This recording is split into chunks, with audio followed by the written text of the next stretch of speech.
Alternate asset वो चीज है जो मुश्किल इन्वेस्टमेंट्स हो और जिसमें थोड़ा समय ज्यादा लगता हो या जिसमें रिस्क ज्यादा हो।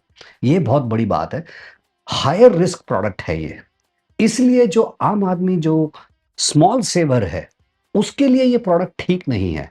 आप देखिए सेबी के खुद के जो रेगुलेशंस हैं उस पर भी यही कहा गया है कि किसी भी ऑल्टरनेटिव इन्वेस्टमेंट फंड में अगर किसी को अपना पूंजी निवेश करना है कम से कम 1 करोड़ रुपया डालना पड़ेगा। सबसे ज्यादा रिस्क किसने लिया? भारत सरकार ने लिया, हमारे पैसे से।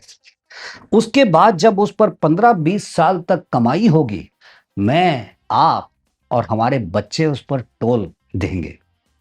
और उसको अगर हम गिफ्ट रैप करके फॉरेन इन्वेस्टर को भेज दें और वहां पर मिस्टर या मिसेस ब्राउन उस पर पेंशन का पैसा खा रहे हैं, तो ये तो ज्यादती हो गई। जैसे FIIs के साथ हुआ था तो मैं 90s समझता में। हूं हम मैं समझाते समझता थे हूं कि लोगों मेरे को। और आपके बच्चों को या मेरे और आपके पेंशन में मुझे वो टोल का कलेक्शन हर महीने मिलना चाहिए।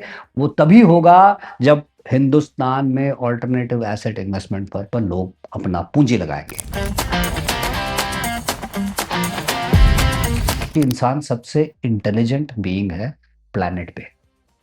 अब इंसान अपने से भी इंटेलिजेंट एक चीज बना रहा है, तो वो क्या करेगा? सोचने वाली बात है। तो फिर तो वे वैल्यूएशन उसमें इन्वेस्ट करने का कोई फायदा ही नहीं, हम तो रहेंगे ही। इंशाल्लाह। चलिए, आज तो जिंदा है। ये बताइए, जो AI पे इतनी वैल्यूएशंस बन रही हैं जिसके कारण कई एक्सपर्ट्स कहते हैं कि क्योंकि हमने नहीं बनाई, ये दूसरे देशों की कंपनियों ने खड़ी कर दी, तो काफी ग्लोबल पैसा वहां चला गया।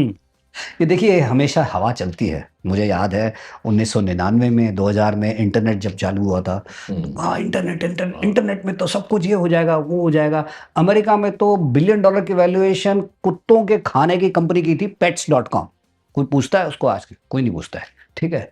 तो ये था, तो वो उस टाइम पे लगा कि वही तो सबने कहा न्यूज़पेपर बंद हो जाएंगे, ये हो जाएगा। कुछ नहीं होता है, आज भी न्यूज़पेपर चल रहा है।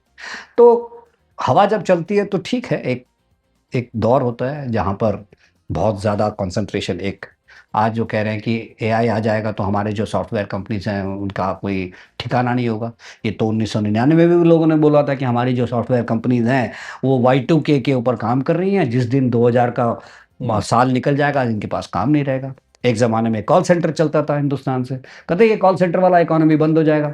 ठीक है, कॉल सेंटर वाला इकोनॉमी किसी और देश में चला गया, हमारे कंपनी। और अभी तो ये दौर है, किसी भी चीज में अगर एक्सेस हो जाए तो साइड में बैठ के तमाशा देखें और ये देखें कि भाई कहां पर आपको ज्यादा वैल्यू मिले और आराम से उस पर पूंजी लगाएं। इंडिया का जो आज के तारीख में पोजीशन जो है, हमारी ग्रोथ ठीक है, गवर्नेंस ठीक है, इंफ्रास्ट्रक्चर इंप्रूव हो रहा है, लेकिन हम जिस ज्योग्राफी में रहते हैं वो ठीक नहीं है और वो चेंज नहीं किया जा सकता। हमारे आसपास के पड़ोसी जो है वो तो जो है, जो खुदा ने दिया है वही है। अब स्ट्रेट ऑफ हॉर्मुज़ में अगर तेल रुक गया, और इंडिया जो है तेल पर डिपेंडेंट है, एनर्जी डिपेंडेंसी जो इंडिया की है, जो सरकार पिछले 7-8 साल से चेंज करने की कोशिश करे, काफ़ी कुछ उस पर जो है असर भी पड़ा है, इसीलिए हमारे पास रिन्यूएबल एनर्जी में इतना इंसुलेशन हुआ है। लेकिन अभी भी हमारी एनर्जी डिपेंडेंसी बहुत ज़्यादा है। दूसरा, हमारी डिपेंडेंसी जो है चाइना से इंपोर्ट पर भी बहुत ज़्यादा है, तो बेसिक टेक्नोलॉजी के ऊपर। हालांकि नेहरू के ज़माने से हमने टेक्नोलॉजी या इंडस्ट्री पर जोर दिया था, लेकिन फंडामेंटल रिसर्च एंड डेवलपमेंट में हमने ज़्यादा जोर नहीं दिया है।